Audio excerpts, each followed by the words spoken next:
Bonjour tout le monde, bienvenue et merci de me rejoindre dans cette nouvelle capsule vidéo dans laquelle j'ai choisi d'entamer un sujet de l'actualité.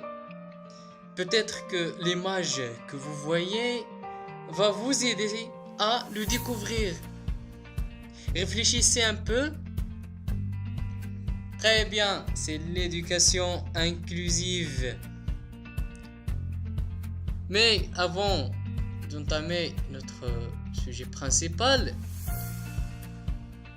je commencerai tout d'abord par une définition du concept handicap. Je présenterai les types de handicap et enfin je parlerai de l'éducation inclusive.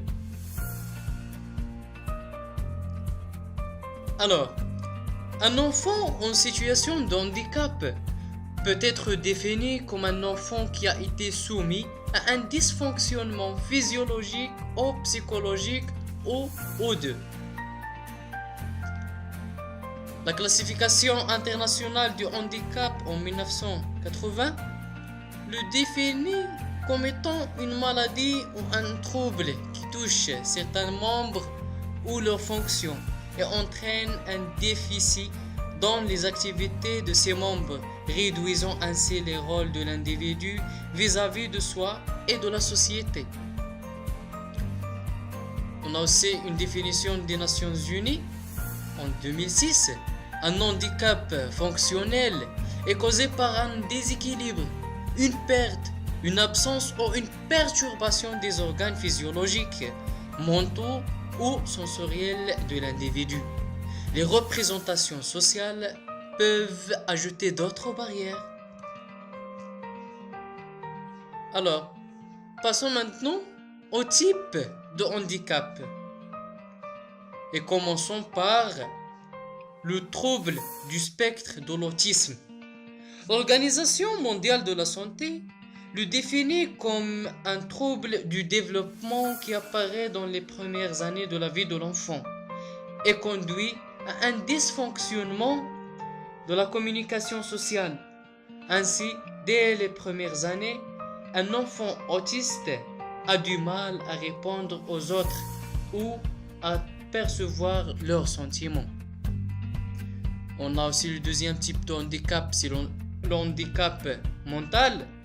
La même organisation, l'Organisation mondiale de la santé, le définit comme un état de l'arrêt de la croissance mentale et un déséquilibre des habiletés. Il affecte le niveau général de l'intelligence, c'est-à-dire les capacités cognitives, linguistiques, motrices et sociales. Passons maintenant à l'infirmité motrice cérébrale, troisième type de handicap. C'est une invalidité qui affecte le mouvement et la position du corps. On a aussi le handicap auditif ou bien la déficience auditive. Il s'agit des troubles sensoriels auditifs qui empêchent le système auditif de fonctionner. On a le cinquième type de handicap, c'est le handicap visuel ou bien la déficience visuelle.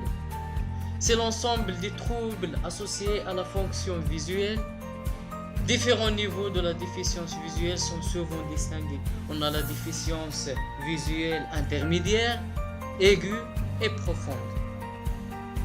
Et le dernier type de handicap, c'est les troubles d'apprentissage.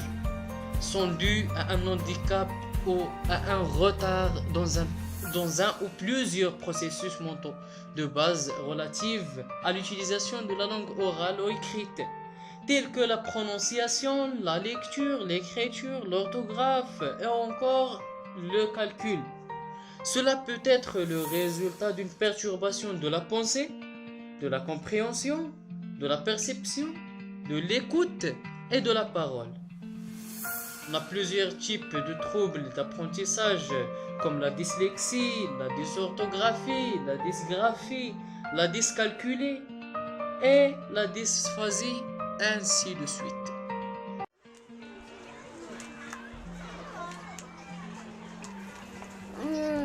قالت لا تنمشي المدرسة بعيدا عني ولسه عدد علينا في تلاميذ نعرفهم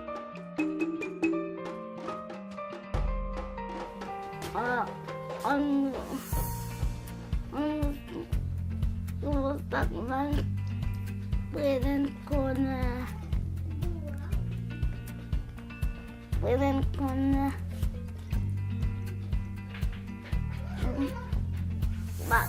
رسامة.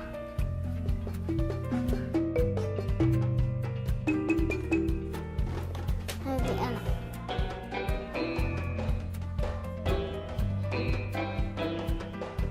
أنا مثلا مثلا لا أشيء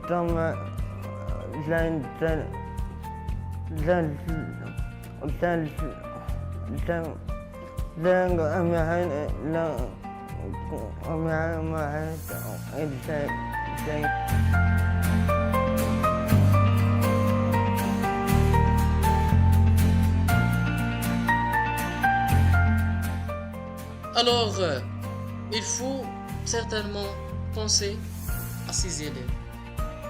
Il faut leur assurer une éducation inclusive, une éducation qui va leur permettre de concrétiser leurs buts et de subvenir à leurs besoins au futur. La solution, bien évidemment, c'est l'éducation inclusive qui vise à inclure ces élèves dans la classe et leur assurer aussi une éducation comme les autres élèves, dits les élèves ordinaires.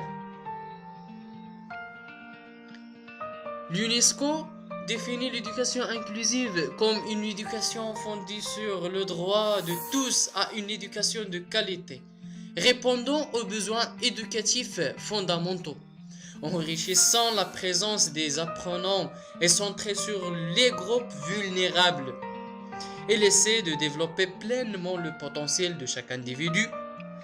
L'objectif ultime est donc de mettre fin à toutes les formes de discrimination et de promouvoir la cohésion sociale. Il est bien évident que l'éducation inclusive sert les objectifs de l'éducation pour tous, garantit l'égalité des chances entre les apprenants et favorise l'égalité et l'équité dans l'apprentissage.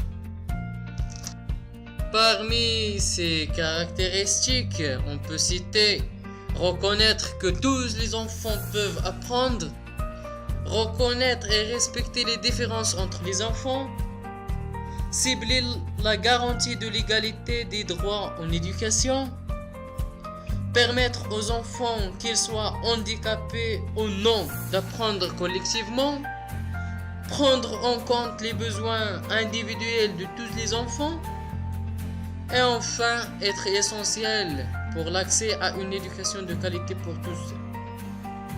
En fait, au Maroc et avant 2019, c'était ce qu'on appelle l'intégration scolaire, qui consiste à fonder une classe pour l'élève en situation de handicap, c'est-à-dire l'insérer au sein d'une classe. Mais malheureusement, c'est à lui de s'adapter. Maintenant, avec l'éducation inclusive et grâce au programme national de l'éducation inclusive lancé le 26 juin 2019 sous le haut patronage de Sa Majesté le roi Mohammed VI, ce programme présidé aussi par le chef du gouvernement M. Saad Eddine Al-Othmani et le ministre de l'Éducation nationale M. Saïd Hamzazi, ce programme vise à faire bénéficier les élèves en situation de handicap et ceux à besoins spécifiques des mêmes opportunités scolaires et pédagogiques que les autres élèves, que ce soit au niveau des infrastructures, des accessibilités ou au niveau éducatif à travers les programmes scolaires et leur contenu. En fait, il assure un parcours scolaire avantageux et inclusif, leur est aussi assuré comme les autres enfants, avec une gestion coopérative entre les responsables administratifs, les acteurs éducatifs. Ajoutons à cela l'équipe médicale et paramédicale qui poursuit ses élèves. Et finalement, ensemble pour une éducation inclusive. C'est la fin de cette vidéo. Merci beaucoup de votre attention et vous pouvez consulter ces références pour plus d'informations. Je vous remercie encore une fois de votre attention et à la prochaine.